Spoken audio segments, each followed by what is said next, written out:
Galactic Standard Date. Year 11356. Day 91. Sol Standard Date 4th of the 3rd, 3267. Basilisk had Redemption run age reversal programs on Mizan's group before he scooped up Mizan. You know, for a sentient alien cat, you're pretty chill, although you are somewhat distant. So, I would like to ask, do you mind if I give you scritches? He said. Mizan was just staring at Basilisk in confusion. What are scritches? Are they tasty?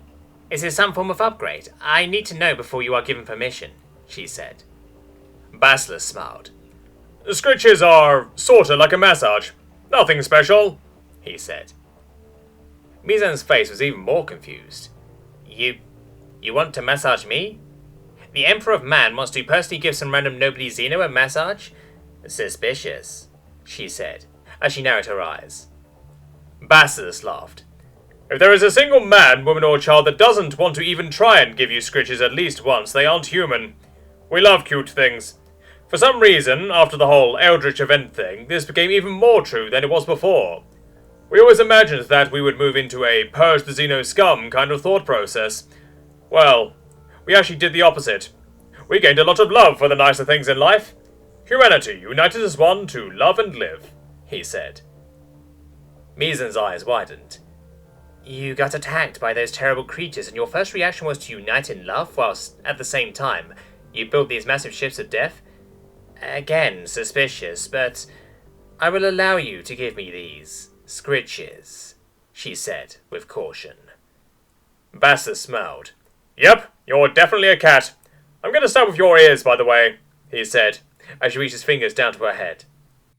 2 fingers managed to engulf the entire top of her head as he started petting her.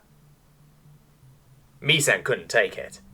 This man was only a few seconds into the massage when Mizan had already decided that he was the best massage chair in the universe, as she lied down into his hand and stretched up his arm. Yep. I hope you don't mind if I just stay here forever. Sorry for doubting you, by the way. I had a lot of built-up tension from all the shocking shit going on here, honestly. You literally evaporated that, though, she said, as she closed her eyes and started purring. Basilisk smiled warmly as he kept petting Mizan. Been a few years since I got to pet anything.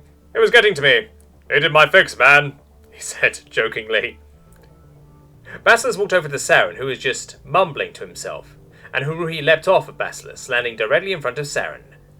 Saren yelped in fright as Haruhi scared him out of his focused mental gymnastics. Haruhi looked him in the eye. Are you alright there, kiddo?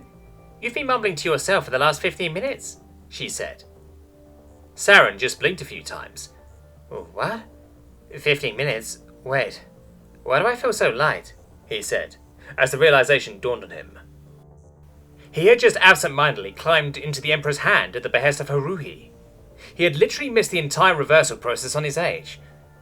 Oh my. My wife will be very surprised. I don't actually even know what to think about this whole scenario. Should I regard the Terrans as gods? I was never religious, but they literally just turned back the clock on my body with seemingly no side effects. This certainly can't be the work of mortals.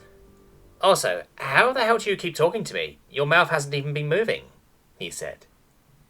Haruhi narrowed her eyes and smiled. How very observant of you, cousin. The Terrans developed a way to speak with their pets after the incident. They started to focus more on making friends with us rather than owning us as pets. They figured out that you can take thoughts and turn them into electronic signals.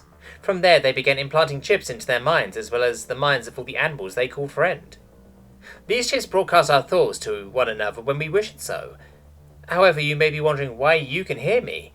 You were never implanted after all. The answer to that is nanites. They are creating tiny speakers all around you because I'm telling them to do so. They can pretty accurately simulate the effects of telepathy when they are literally everywhere. Though this won't work outside of a Terran ship. Once you leave, I will be unable to communicate with you. Although I should probably look into getting a speaker to bring with me in that case. That's it for your history lesson. Again, she said. Saren was shocked at the sheer simplicity of it. How had their own people not thought of this? This technology created something similar to telepathy, and it was as easy as reading brainwaves. Saren facepalmed himself on behalf of the entire galaxy. Basilisk was satisfied that Haruhi knew what she was doing with Saren, and decided to mosey on over to Sliv once again. How about that suit, little buddy? We can get you hooked up.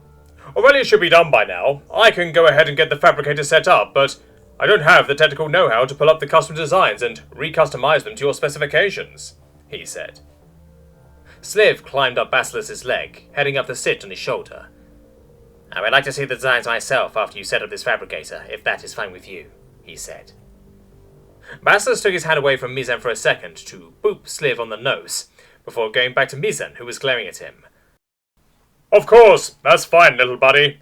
Let me just pull up a fab, he said, as he said, Redemption, go ahead and create a fabricator that this little guy can read about a foot in front of me, he said, as the floor in front of him changed shape, and the internal electronic structures as well as framework for the fab were created in a flash, closely followed by the external structures with a touchpad that Sliv could operate. Basilisk smiled at Sliv. This is the solid snake mecha that I had built for my old friend. Go ahead and check the specifications on it, as you like, he said. Sliv bobbed his head. I will, thank you. It looks to be a standard touchscreen. Is it compatible with my scales? He asked, and looked at Basilisk, who simply smiled. Sliv took that as a yes, and brought up a life-size 3D rendering of it. It would fully enclose his body. Segmented Basilian steel armor plating allowing full bodily movement, pulse boosters, as well as a coupled anti-gravity system. The Basilian steel fangs were capable of secreting powerful venom from microscopic pores. The body came fully loaded with a nanite swarm that had a full arsenal of fabrication prints that could be built anywhere on the body, and the crowning jewel was the simple fact that it came with a full-size retractable Hell Saber embedded within the tail. The Hell Saber was a Basilian steel sword that could be heated to 6,500 degrees Fahrenheit, while directing that heat into a blade of heat that is only a single atom wide. Sliv smiled and shivered with a malevolent glee. Oh, I love this. I can't wait to see what Tama gets if you can come up with something like this for my kind. This even beats out the strange engineering feats of the Rantari people's finest engineers, he said, barely containing his anticipation. Basilisk looked at Sliv. Glad you like it so much. Quick question, though. What's a Rantari? He asked. Sliv was still staring at the solid-state mecha suit as he replied. They are rather exceptional engineers with a penchant for performing insane feats, he said. Basilisk let his jaw drop. Oh my god! You have raccoons? Oh, I'm totally going to start making a remake of an old movie series with an actual rocket raccoon, he said. Aurelius came back into the bridge with a smirk.